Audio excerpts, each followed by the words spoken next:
Arabic was something I hadn't spoken out loud in years, but it never left me. 32 years working in international logistics, a decade of which I spent coordinating freight contracts across Jordan, Lebanon, and the UAE. The language had become as natural to me as breathing. When I retired, I thought that part of my life was behind me. I never imagined it would be the thing that saved my son. My son Marcus is 34.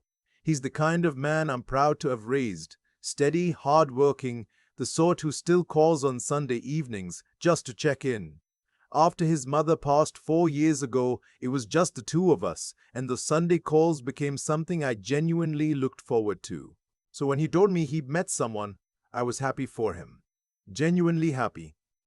Her name was Dina. He described her as warm, smart, driven. She'd come to the States from Lebanon as a teenager, he said, and had built a life here, working in real estate development out of Dallas.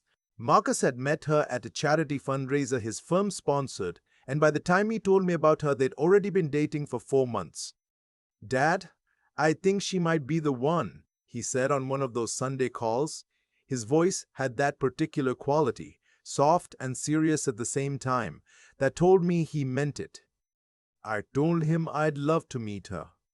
We arranged a dinner at my house in Fort Worth that following Saturday. I cooked a pot roast, set the table properly, put on a decent shirt. I wanted to make a good impression. That was important to me. Not just for Marcus, but because welcoming someone into a family is something you do with intention, not casualness. They arrived at 6:30. Marcus hugged me at the door, and Lena stepped in behind him with a smile that was practiced and perfect. Beautiful woman.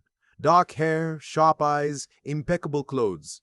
She handed me a bottle of wine and said, "Marcus talks about you constantly. It's so wonderful to finally meet you." I thanked her and we sat down. Dinner went smoothly enough on the surface. Lena was charming. Funny, even. She asked about my career, listened when I spoke, laughed at the right moments. But there was something underneath all of it I couldn't name. A kind of performance quality to everything she said, like watching an actor who's very good but you still know they're acting. My late wife, Patricia, used to say I was too suspicious of people. Maybe. But she also used to say my gut had saved us more than once.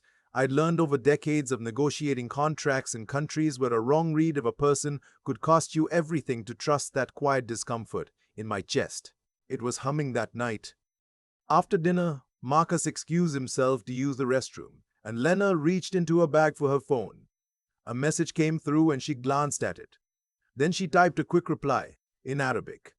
I caught just a fragment of the screen from where I was sitting, but it was enough. The script was unmistakable. I didn't say anything. I just refilled her water glass and asked how she liked her work in real estate. She smiled and slid the phone away. "It keeps me busy," she said. "Dallas is a competitive market right now, but I love the challenge." I nodded and said nothing about what I'd seen. After they left that night, I sat in my armchair for a long time. I told myself it meant nothing. Lots of people text in Arabic. It wasn't suspicious on its own, but I kept circling back to the way she'd looked at me over dinner, calculating, measuring, like she was running numbers on something I wasn't supposed to know about. I started paying closer attention. Over the next 3 weeks, I joined Marcus and Lena for 2 more dinners, once at a restaurant in uptown Dallas, once at her apartment. At the restaurant, she excused herself to take a call outside. I watched through the window. She was speaking, gesturing with her free hand in a way that seemed tense, not casual. When she came back, she said it was her office. But it was a Saturday evening, and I'd spent 30 years in business. Nobody calls their real estate office on Saturday at 8 p.m. for a relaxed conversation. At her apartment, I noticed things. The bookshelves were sparse and oddly impersonal for someone who'd supposedly lived there 2 years. A few framed photos, but none that seemed lived in. No candid shots, no worn edges on anything. The whole place felt like a staging, not a home, which, given her profession, she could have explained away. But the feeling didn't leave me. Then Marcus told me her parents were flying in from Beirut to meet him. "She says it's a big deal," he told me. Her family is traditional. She wouldn't introduce me unless she was serious. I told him that was a good sign. I smiled and said I was glad she was serious too. But that night, I made a phone call. His name is Lou Peterson. We'd worked together in the early 90s on a freight coordination contract that ran through Oman. Lou had spent 20 years in private investigations after leaving the industry, and we'd stayed in touch the way you do with people who've seen the same hard years in the same difficult places. I called him and told him what I'd noticed. I didn't exaggerate. I just laid it out plainly, the way you describe a contract that doesn't feel right. Facts only, no embellishment. Lou said he'd look into it. 4 days later, he called me back. Her name isn't Lena Haddad, he said. The name, the background, the professional history, it's constructed. Her real name, best we can tell, is Serene. She's been identified in at least 2 prior fraud investigations in Texas, both involving men she met through charity events or professional networking circles. Both cases involve the same basic pattern: a serious relationship leading to a marriage proposal, then a request to be added to financial accounts or named in estate documents, followed by a rapid exit once the money moved. My hand tightened on the phone. "What about the parents?" I asked. There was a pause on the line. "That's where it gets interesting," Lou said. "The couple she's presenting as her parents flew in on Lebanese passports under the names Farid and Samira Haddad. But those aren't their real names either. We tracked them through a contact in Dallas. They're Lebanese nationals, yes, but their actual identities are different. Far as we can tell, they've played this role before. They're good at it." I sat with that for a moment. "They're coming to a dinner next Friday," I said. "I know," Lou said. "I've already been in contact with a friend at the FBI field office in Dallas. Financial fraud, identity fraud, potentially wire fraud, depending on what's in the documentation she's had Marcus sign. They want to observe. They'll need something on record. Her saying something specific or acting in a way that confirms intent. They asked if you'd be willing to help." I said yes before he finished the sentence. The week between that call and the Friday dinner was the longest of my life. Marcus called me 3 times. He was happy. Talking about the future, about Lena's family, about how much it meant to her that he was willing to meet them. I listened to all of it and gave him nothing that would alarm him. I'd decided early on that I would not warn him preemptively. I'd seen what happened when you accuse someone without proof in hand. The person being protected invariably defended the accused, and then you lost your access and your ability to help. I needed to be patient. I needed to let it unfold. That Friday, we met at a restaurant in Dallas. Marcus's choice, a quiet Italian place he liked near his apartment. Lena arrived with her supposed parents, who greeted Marcus with warmth and genuine-seeming emotion. The father, who introduced himself as Farid, shook my hand firmly and said it was an honor to meet the father of such a fine young man. The mother, Samira, hugged Lena and smiled at Marcus like he was already her son. They were very good. I played my role too. I was cordial, a little quiet, the way a reserved older man might be meeting his son's girlfriend's family for the first time. I asked polite questions. I complimented the food. I gave nothing away. At some point during the second course, Farid leaned towards Samira and said something in Arabic, quietly, his voice low and angled away from the rest of the table. He was commenting on me. He said I seemed like a simple man, someone who'd worked his whole life with his hands and didn't understand how money moved. He said the girl had found an easy one this time. I took a sip of my water. Samira replied that Lena had always had good instincts. She used a phrase I knew well, an Arabic idiom about a fisherman who knows which water runs shallow. She was saying Lena knew how to find men who wouldn't see it coming. I set my glass down carefully. Across the table, Marcus was telling Lena about a trip he was thinking of planning for the 2 of them. She was listening with her chin in her hand and that perfect smile. She didn't know what I'd just heard. She didn't know that I'd heard everything. I waited. The moment came about 40 minutes later. Marcus had stepped outside briefly to take a work call. A genuine one. An emergency with a project deadline. Lena turned to her supposed parents and spoke in Arabic, faster now, less guarded. She said they needed to move the timeline up. She said Marcus had mentioned updating his will and she wanted to be in position before he spoke to his attorney. She said she'd already identified the account she wanted access to first. She used a specific dollar amount, $240,000, which was roughly what Marcus kept liquid in a money market account he'd told her about during a conversation about financial planning. She said it with the same calm voice she used to order her food. I looked at her. Then I said, in Arabic, I heard all of that. The table went completely silent. Lena's face changed, not dramatically, not a movie moment of crumbling. It was quieter than that. The smile didn't vanish so much as it simply stopped being real. It was like watching a light go off behind someone's eyes. She looked at me the way you look at something that has just become dangerous. I continued in Arabic, still calm. I told her that I'd understood every conversation she'd had within my earshot since the first night she walked through my front door. I told her that I knew who she actually was, that I knew about the 2 prior cases, and that there were people who had been listening to this dinner from the moment we sat down. Farid pushed his chair back. I said in English this time, I wouldn't do that. 2 men who had been seated at a table near the window stood up. Lou had arranged it with his FBI contact, 2 agents in plain clothes, dining like any other Friday night couple. They moved toward our table without urgency, unhurried, the way people move when they know the outcome is already settled. Marcus came back in through the restaurant door at that exact moment. He stopped when he saw the 2 men standing at our table.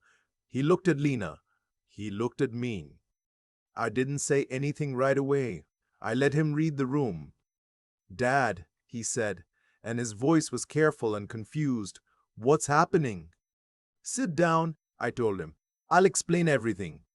What followed was not the kind of scene you see in movies. There was no screaming, no dramatic denial. Lena sat very still while the agent spoke with her. She asked for an attorney within about 90 seconds, which told me everything about how well she knew this particular moment. She'd anticipated it as a possibility, she'd prepared for it. The supposed parents were separated and questioned individually. Farid, without Lena and Samira in the room, was apparently considerably less composed. Marcus sat next to me at the end of the table while this unfolded. He didn't speak for a long time. He had his elbows on the table and his hands folded in front of his face, and he was looking at nothing in particular. I put my hand on his shoulder once and he nodded but didn't say anything. Eventually, he asked me how long I'd known. I told him honestly. I'd had a suspicion from the first night and a confirmation 3 weeks ago.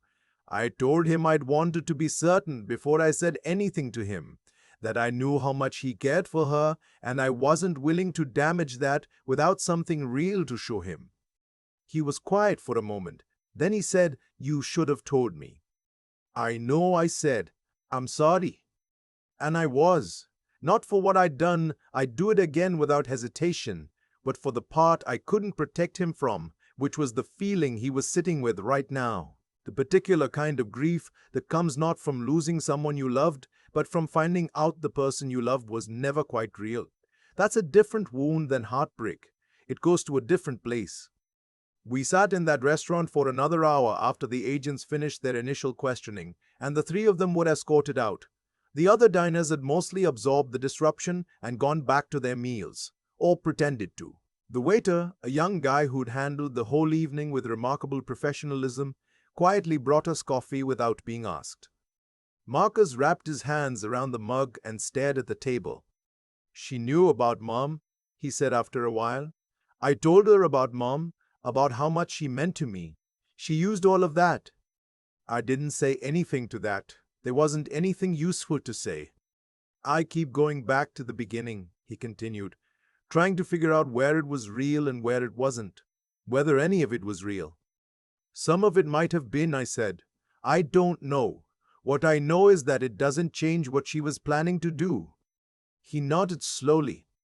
The drive home that night, I took the long way without meaning to. Just found myself going through neighborhoods I hadn't driven through in years. past the street where Marcus had gone to middle school, past the park where we used to throw a baseball on Sunday afternoons when he was 12. I wasn't being sentimental about it. I just needed to move for a while before I could be still.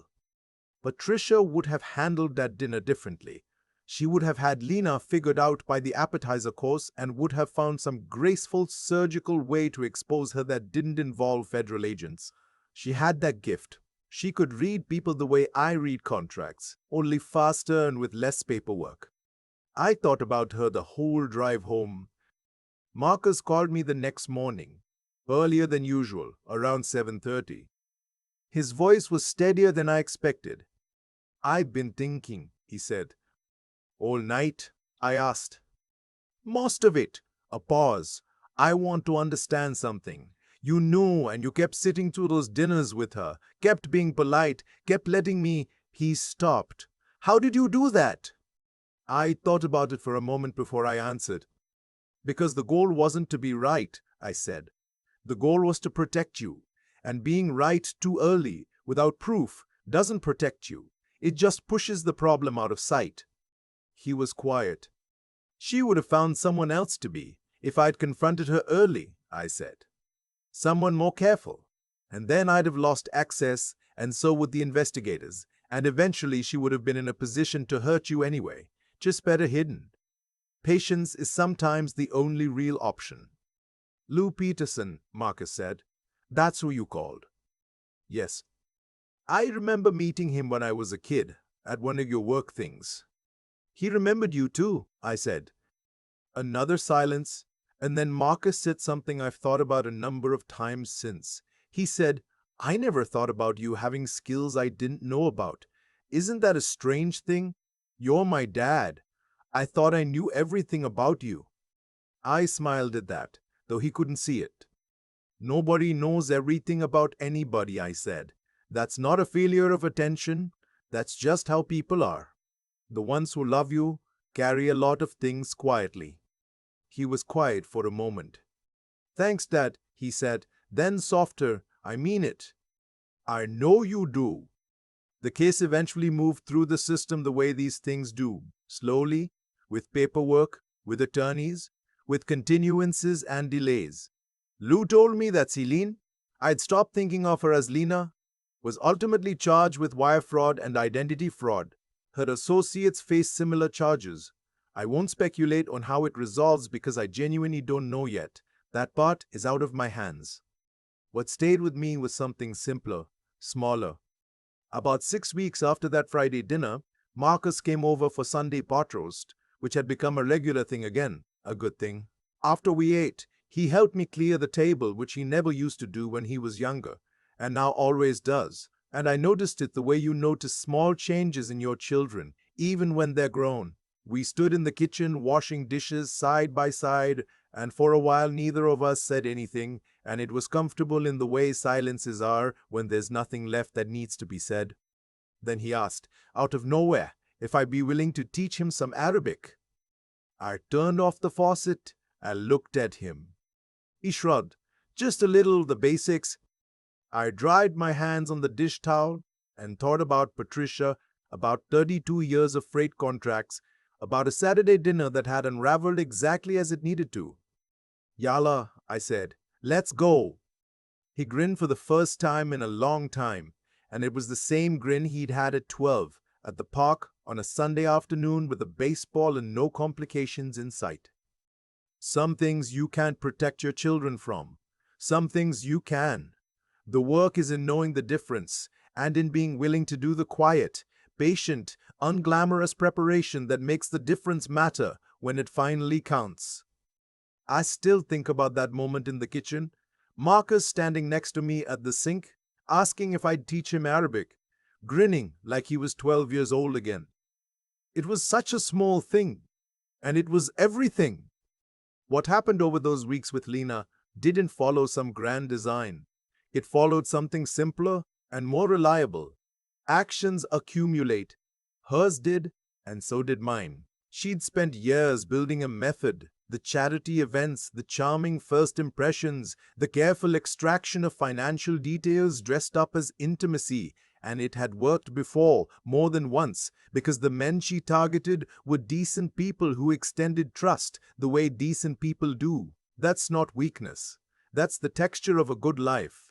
But decency without discernment is a door left open, and she knew exactly how to walk through it. What she didn't account for was 32 years of learning to read a room in places where a wrong read had real consequences. Not instinct. Marcus's friend Lou corrected me on that word once, and he was right. It was closer to what you'd call judgment, the slow accumulation of experience that teaches you which silences are comfortable and which ones are working. I'd been in enough negotiations, in enough countries, sitting across from enough people who wanted something they weren't saying out loud, that I recognized the quality of Lena's attention from the first dinner. The way she listened wasn't warm, it was precise. But recognizing something and acting on it are two different disciplines. I've known people with excellent judgment who burned everything down the moment they felt certain of something, who confused being right with being effective. I almost made that mistake the night I caught her texting in Arabic at my dinner table. I wanted to say something right then.